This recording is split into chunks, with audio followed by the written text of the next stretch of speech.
നമ്മൾ ഏറ്റവും കൂടുതൽ പറയുന്ന ഒരു കാര്യമാണ് ഈ തെരുവ് നായ ആക്രമണം എന്ന് പറയുന്നത്. റോട്ടിലൊക്കെ ഇത് ഭയങ്കര കൂടുതലായതുകൊണ്ട് ഇപ്പോൾ ഒരാളെ പട്ടി കടിച്ചു കഴിഞ്ഞാൽ എന്ത് ചെയ്യണം, പട്ടികടി ഏറ്റു കഴിഞ്ഞാൽ എന്ത് ചെയ്യണം എന്നുള്ളത് ഭയങ്കര കൺഫ്യൂഷനാണ്. എന്ത് ചെയ്യണം, നമ്മളിനി എന്താ ചെയ്യേണ്ടത്, ഡോക്ടറെ അടുത്ത് കൊണ്ടുപോകണം ഓഫ് കോഴ്സ്.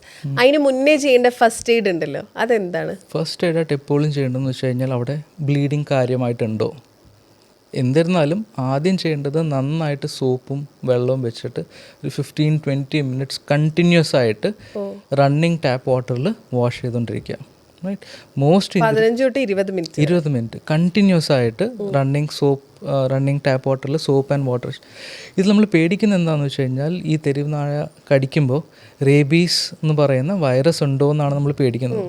അപ്പോൾ അത് നമ്മളുടെ ഉള്ളിൽ പോയി നമ്മുടെ നരമ്പുകളെ ബാധിച്ച് നമ്മുടെ തലച്ചോറിനെ ബാധിച്ചു കഴിഞ്ഞാൽ ആണ് നമ്മുടെ പേവിഷബാധ പറയുന്നത്. അപ്പോൾ അത് വന്നു കഴിഞ്ഞാൽ അതിന് ചികിത്സയില്ല.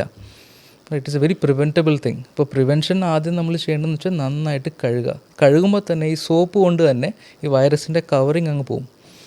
കവറിങ് നശിച്ചു കഴിഞ്ഞാൽ പിന്നെ വൈറസ് ഇല്ലാതായി മാറും. അപ്പോൾ അതാണ് ഏറ്റവും ആദ്യം ഈസി ആയിട്ട് കളയാൻ പറ്റുന്ന ഒരു സാധനമാണ്. ഇതിനകത്ത് സ്പെഷ്യലൈസ്ഡ് ആയിട്ട് സാധനവും വേണ്ട.